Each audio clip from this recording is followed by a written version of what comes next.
अस्सलाम वालेकुम dear students. हम पढ़ रहे हैं केमिस्ट्री का chapter number 3 atoms and molecules. तो कल हमने डिस्कस किया था बेसिक यूनिट्स क्या होते हैं, एटम्स एंड मॉलिक्यूल्स। फिर हमने डिस्कस किए थे लॉ ऑफ केमिकल कॉम्बिनेशन। तो वहाँ पे मैंने बताया था आपको हमें इस क्लास में पढ़ने हैं दो laws, that is law of conservation of mass and law of constant proportions. तो आज हम देखेंगे law of constant proportions. Law of constant proportions जो है ये सबसे पहले दिया था प्रोस्ट ने। किसने दिया था? प्रोस्ट ने दिया था ये लॉ ऑफ कांस्टेंट प्रपोर्शंस। कब दिया था? इन 1779।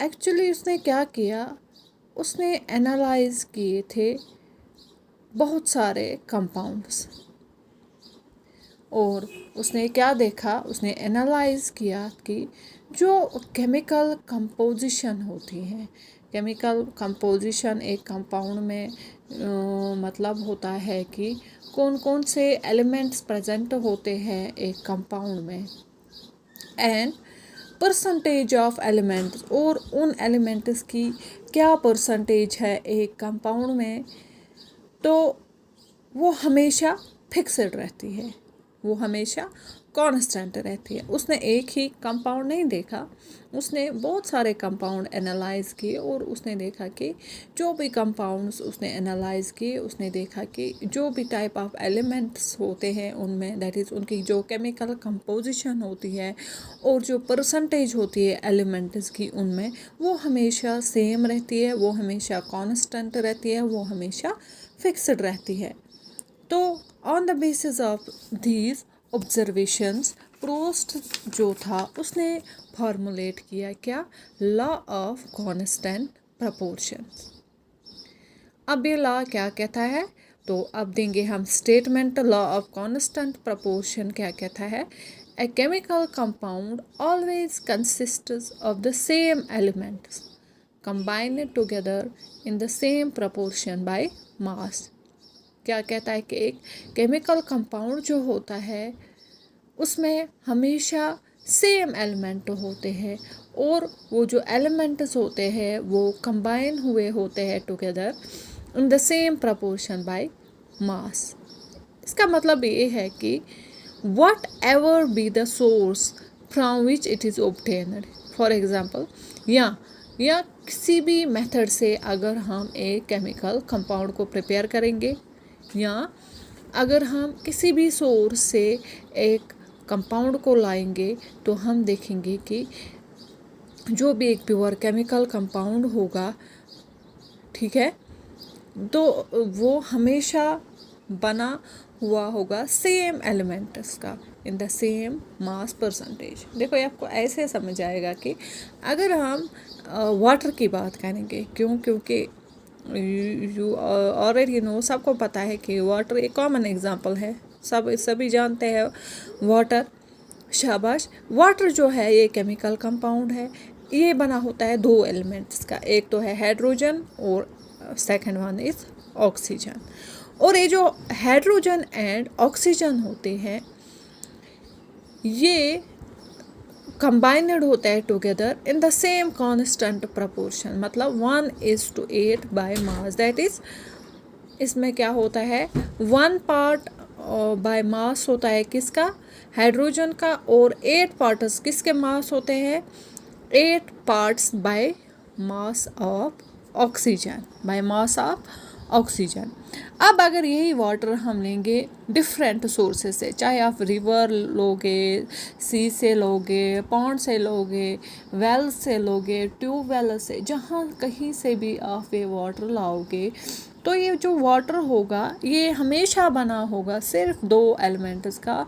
सभी जो आपने सोर्सेज जो जहाँ से आपने वाटर कलेक्ट किया, तो आप देखेंगे उनकी केमिकल कंपोजिशन सेम होगी। मतलब हर एक सोर्स से जो आपने वाटर लाया है उनमें क्या प्रेजेंट होगा, वो वाटर बना होगा दो एलिमेंट्स का, हाइड्रोजन एंड ऑक्सीजन का। और उनकी जो परसेंटेज होगी वो भी कांस्टेंट होगी by mass, that is 1 part होगा मास हाइड्रोजन का और 8 पार्ट होंगे ऑक्सीजन के। ये मैं आपको ऐसे भी समझा सकती हूँ। देखो अगर हम डिकम्पोज करेंगे, क्या डिकम्पोज 100 ग्राम्स ऑफ वाटर, हम लेंगे 100 ग्राम्स ऑफ प्योर वाटर और उससे पास करेंगे इलेक्ट्रिसिटी। हमें पता है वाटर बना है ऑक्सीजन और हाइड्रोजन का। जब हम इसे पास करेंगे इलेक्ट्रिसिटी तो वहाँ पे हम हाइड्रोजन एंड ऑक्सीजन अलग हो जाएगा, तो हमें मिलेंगे वहाँ पे कितने grams, 11 grams of hydrogen and 89 grams of oxygen. ठीक है। अब अगर हम यही एक्सपेरिमेंट रिपीट करेंगे और ये रिपीट करेंगे हम different sources of water, for example अब हमने रिवर से वाटर लाया, उसमें भी हमने यही एक्सपेरिमेंट करा, पास की इलेक्ट्रिसिटी, तो वहाँ पे भी हमें मिलेंगे 11 gram of hydrogen and 89 gram of oxygen अगर हम ले रहे हैं 100 ग्राम्स ऑफ वाटर। इसी तरह फिर हम लेंगे दूसरे सोर्स से वाटर, तो वहाँ पे भी यही रिज़ल्ट हमें आएगा।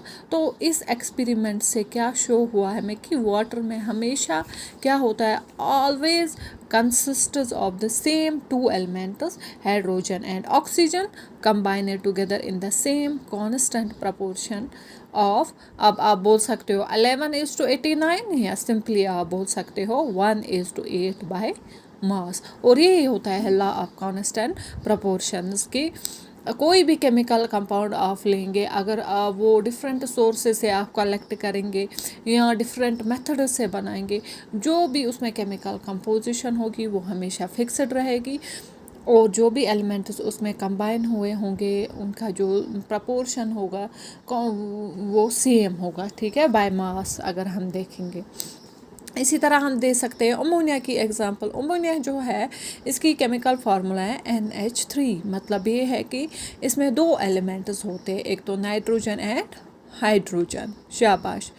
और ये जो नाइट्रोजन एंड हाइड्रोजन होता है ये कंबाइन हुआ होगा together in the same ratio by mass, और इनका जो मास होगा कितना होगा, इसमें जो होगी ये शाबाश रेशो 14:3, क्योंकि जो नाइट्रोजन है इसका जो एटॉमिक मास है वो कितना है 14:3, हाइड्रोजन इसका कितना हो 3:1, दैट इज़ 3। ठीक है, ये रेशो जो होगा 14:3 ये हर एक अमोनिया में प्रेजेंट होगा, चाहे वो अमोनिया आप लेबॉर्ट्री में सिंथेसाइज करो या आप और किसी मेथड से वो बनाओ, तो जो भी अमोनिया होगा उसमें आप यही प्रपोर्शन देखेंगे। और जो अमोनिया होगा हमेशा बना होगा इन ही दो एलिमेंट्स का, किस किस का, नाइट्रोजन एंड हाइड्रोजन का। इसमें अब कोई तीसरा एलिमेंट नहीं हो सकता है। अब आया समझ? Law of constant proportions is also known as law of definite proportions or law of constant composition। अब ये जो law of constant proportions है इसको हम दूसरा नाम भी कहते हैं law of definite proportions और law of constant composition। ठीक है बेटा, ये आप समझ आया? तो क्या होता है लॉ ऑफ कांस्टेंट प्रोपोर्शंस? अब आप याद रखेंगे लॉ ऑफ कांस्टेंट प्रोपोर्शंस ये कहता है कि एक केमिकल कंपाउंड में हमेशा जो केमिकल कंपाउंड होगा वो हमेशा कंसिस्ट करेगा सेम एलिमेंट्स, और वो जो एलिमेंट्स होंगे दे will be combined together in the same proportion by mass. तो ठीक है, तो इसका मतलब ये है कि whatever be the source और method from which it is prepared, a pure chemical compound is always made up of the same elements in the same mass percentage. तो यहाँ पे मैंने आपको ये एग्जाम्पल से भी समझाया। तो this was law of constant proportions. तो आज के लिए हम इतना ही पढ़ेंगे। Thank you.